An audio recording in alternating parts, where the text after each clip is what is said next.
Assalamualaikum warahmatullahi wabarakatuh. Apa kabar teman-teman semuanya?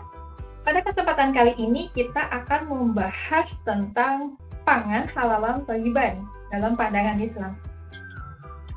Nah teman-teman, dalam ayat Al-Quran sendiri banyak sekali ayat-ayat yang memerintahkan kita semua, ya seluruh umat manusia untuk mengonsumsi pangan, ya baik makanan ataupun minuman yang halal dan thayyiban. Salah satunya adalah surat Al-Baqarah ayat 168 yang berbunyi A'udzubillahi minasyaitonirrajim Bismillahirrahmanirrahim. Ya ayyuhan nasu kulu mimma fil ardi halalan thayyiban wa la tattabi'u khutuwatis syaiton innahu lakum aduwwum mubin. Nah, teman-teman, di sini sesungguhnya ayat ini menyuruh seluruh manusia untuk menjaga pola konsumsinya. Jadi bukan hanya umat Islam saja, ya, atau misalnya hanya orang-orang yang beriman saja, tidak, tetapi seluruh umat manusia. Nah, tentu saja perintah ini bukan berarti tanpa alasan, teman-teman. Semua ajaran Islam itu, ya baik perintah ataupun larangan, itu pasti merujuk hasilnya itu kepada kemanfaatan bagi manusia itu sendiri. Nah, hal ini disebutkan dalam surat Al-A'raf ya ayat 127 yang berbunyi bahwa segala sesuatu yang baik itu untuk manusia itu adalah hal yang terbaik juga gitu untuk diri mereka sendiri, dan Allah tidak semata-mata mengharamkan segala sesuatu kecuali hal tersebut itu adalah buruk untuk manusia sendiri. Nah, baik teman-teman, apa sih sebetulnya halal itu gitu ya? Kita sudah sering sekali ya mendengar. Nah teman-teman, ternyata halal itu berarti adalah segala sesuatu yang diperbolehkan dalam Islam. Nah, tetapi di sini kita khususkan ya kepada pangan ya, baik makanan ataupun minuman. Kenapa kita harus mengonsumsi pangan yang halal?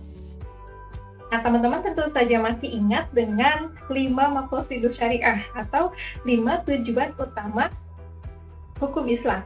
Yang pertama adalah hifdzuddin, menjaga agama. Yang kedua adalah hifdzul aqli, yaitu menjaga akal. Yang ketiga adalah hifdzun nafsi atau menjaga diri. Yang keempat adalah hifdzun nasab, menjaga keturunan. Dan yang kelima hifdzul mal atau menjaga harta. Nah, perintah untuk mengonsumsi pangan yang halal ini berkaitan dengan salah satu maqasidus syariah tersebut. Apa coba? Tentu saja adalah hifdzun nafsi alias menjaga diri kita sendiri. Tubuh yang diberikan oleh Allah ya beserta perangkat-perangkatnya, ini adalah amanah yang harus kita jaga. Nah, salah satu cara untuk menjaganya adalah kita dengan menjaga asupan kita gitu ya, pola konsumsi kita dengan mengonsumsi makanan yang halal. Nah, tentu saja teman-teman alasan-alasan itu seperti yang tadi saya sebutkan sebelumnya pasti selalu memiliki alasan-alasan logis begitu. Kalaupun seandainya belum ada alasannya, itu bukan berarti tidak ada alasan. Nah, itu karena manusia sendiri belum mengungkap alasan tersebut. Nah teman-teman, ada banyak sekali ya aspek kehalalan yang harus kita perhatikan. Yang pertama adalah halal lidzatihi alias halal pada zat dari makanan atau minuman itu sendiri. Salah satunya tentu saja kalau daging ya bukan daging babi atau misalnya bangkai, bukan juga darah begitu. Tetapi hewan-hewan, kalau itu bentuknya dari hewan, adalah yang memang dihalalkan, diperbolehkan bagi kita untuk mengonsumsinya. Dan yang kedua aspek kehalalan yang perlu diperhatikan adalah aspek cara mendapatkannya. Nah ini disebut juga sebagai halal li ghairihi begitu. Jadi bukan hanya sekedar kita bebas dari mengonsumsi babi, bukan hanya itu, tetapi kita juga harus mendapatkan uang-uang atau penghasilan kita itu dengan cara yang halal juga, alias tidak mencuri. Kemudian bukan hasil penipuan atau misalnya bukan hasil hal-hal yang itu diharamkan begitu ya. Nah itu. Kemudian juga yang ketiga adalah halal dari segi tata cara penyembelihannya. Nah dalam Islam ada seperangkat cara untuk menyembelih hewan. Salah satunya adalah dengan membaca basmalah ya, Bismillah Allahu Akbar. Nah itu salah satu syarat kehalalan dari penyembelihan. Dan yang keempat adalah halal dari segi penyimpanan dan pengolahannya. Nah teman-teman, saya tanya, tikus itu halal atau haram? Ya tentu saja haram ya. Nah bagaimana kalau dengan daging sapi? Ya anggap saja kalau sapinya disembelih dengan cara yang islami, kita anggap halal ya. Tetapi apabila daging sapi dicampur dengan daging tikus, begitu kemudian dijadikan bakso, tentu itu menjadi tidak halal karena di sana ada percampuran dalam proses pengolahan. Nah, jadi kita betul-betul harus menjaga kehalalan konsumsi kita itu dari mulai aspek zatnya sampai nanti selesai gitu pengolahannya, kemudian penyimpanannya sampai gitu terhidang ya di meja makan kita. Nah teman-teman, sekarang saya ingin menjelaskan apa itu makna thayyib begitu ya. Nah tadi kan sudah ada halal, nah sekarang thayyib. Nah menurut para ulama, thayyib ini memiliki 3 makna. Yang pertama adalah sehat alias mengandung gizi yang baik. Yang kedua adalah aman alias tidak membahayakan. Dan yang ketiga adalah proporsional. Bagaimana maksudnya? Sehat itu adalah memiliki kandungan gizi yang sangat baik sekali, begitu ya. Tentu kita akan memahami bahwa makanan yang dimakan secara langsung dengan makanan olahan memiliki gizi yang sangat berbeda. Nah, begitu juga dengan keamanan. Begitu semacam makanan-makanan yang itu tidak boleh dikonsumsi oleh manusia, semacam pengawet, begitu ya, boraks dan sebagainya, itu tidak boleh, itu alias tidak thayyib. Nah, proporsional maksudnya bagaimana? Sesuai dengan standar kebutuhan. Daging kambing halal kan? Halal. Namun daging kambing apabila dikonsumsi oleh orang yang memiliki hipertensi yang tinggi gitu ya, nah itu menjadi tidak proporsional. Jadi dari sini ajaran Islam bukan hanya sekedar memerintahkan kehalalan dalam pangan kita, tetapi juga harus ada aspek thayyib. Nah teman-teman, mari kita bahas sedikit ya tentang makanan-makanan haram yang telah disebutkan dalam Al-Quran. Salah satunya disebutkan dalam surat Al-Ma'idah ayat 3. Nah, dalam ayat ini ada beberapa hal yang diharamkan. Yang pertama adalah maitah ya. Hurimat alaikum maitah gitu. Kemudian itu adalah bangkai. Yang kedua adalah dam alias darah. Dan yang ketiga adalah lahmul khinzir, yaitu daging babi. Yang keempat adalah ma'uhila li ghairillah, yang disembelih bukan atas nama Allah begitu. Jadi di sini pembacaan basmalah dalam penyembelihan itu menjadi syarat dari kehalalan.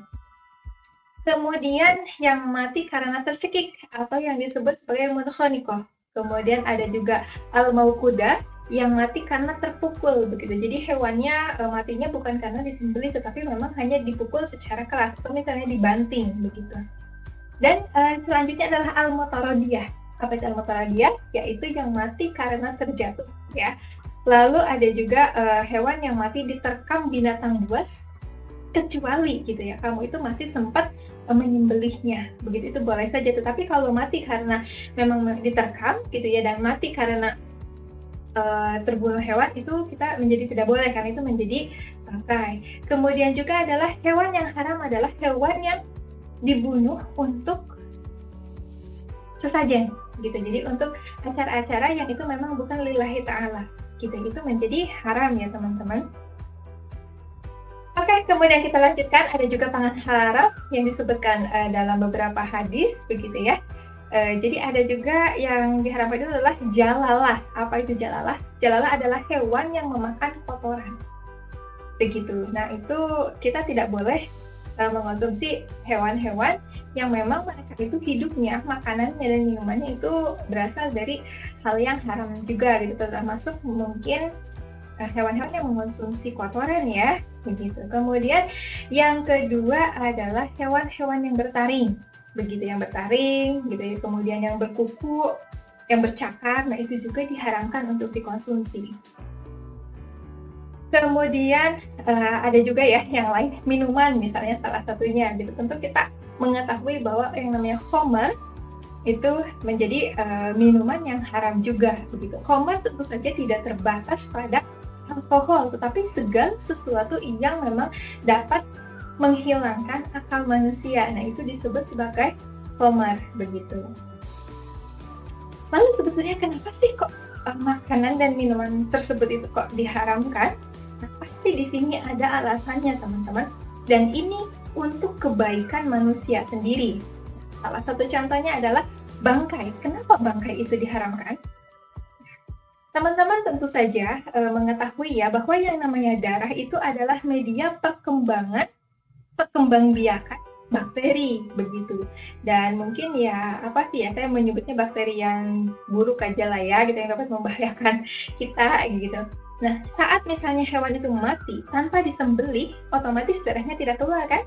Nah, maka darah tersebut itu akan tersimpan di dalam daging, tersimpan dalam tubuh hewan tersebut.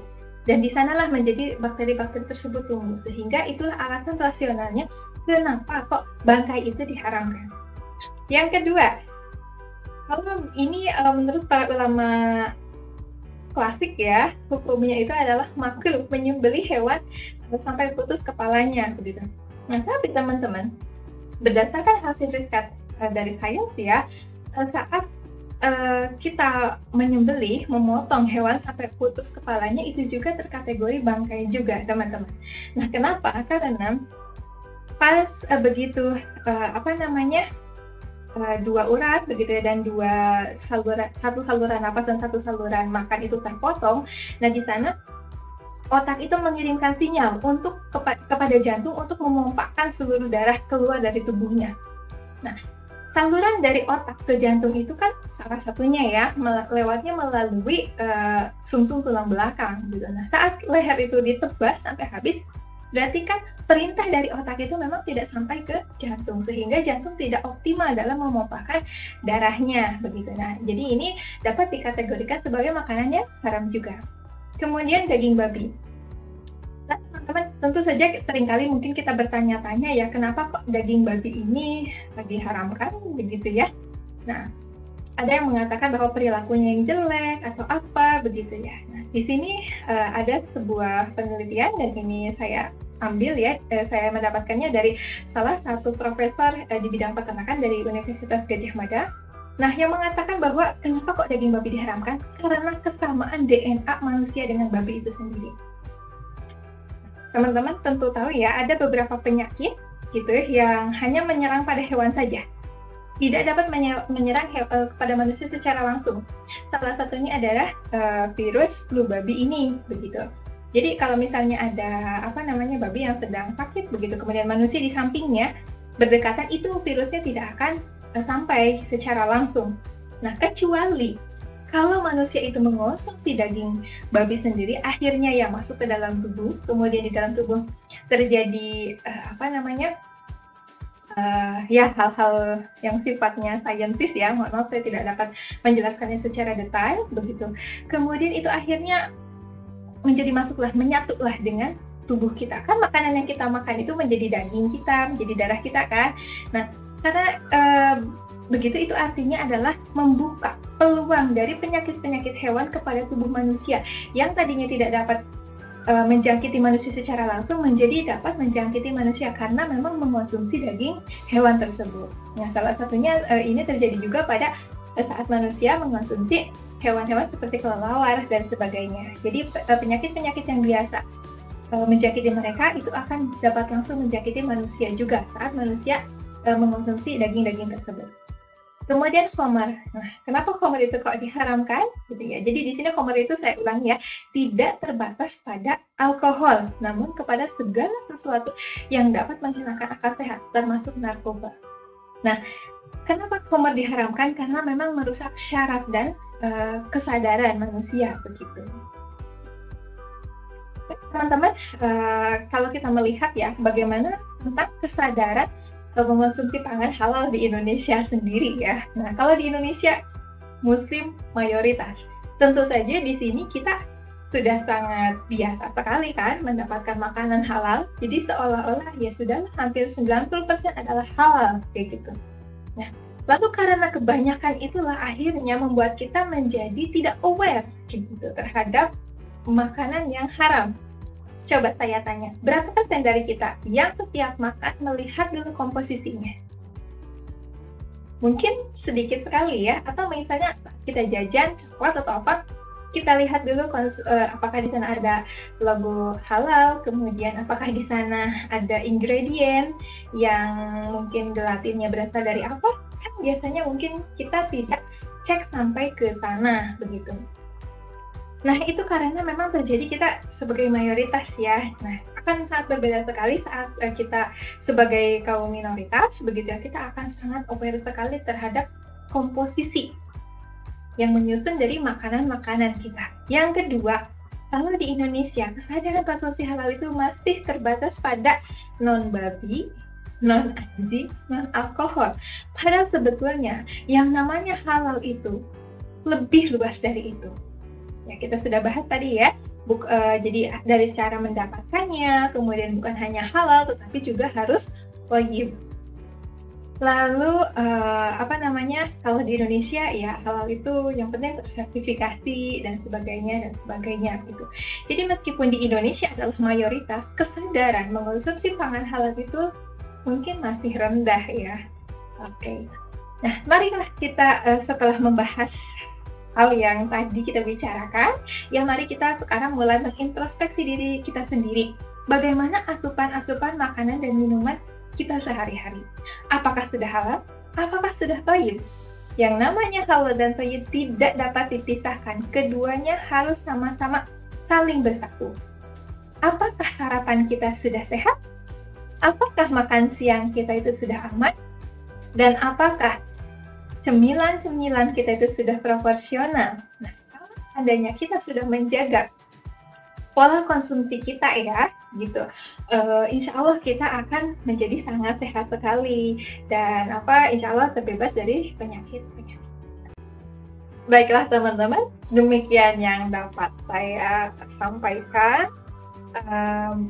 Mari kita jaga pola konsumsi kita, karena segala sesuatu yang kita konsumsi akan menjadi darah, kemudian akan menjadi daging juga, dan kemudian menjadi jaringan-jaringan yang lain yang itu menjadi permanen dalam tubuh kita. Ya. Demikian, Assalamualaikum warahmatullahi wabarakatuh.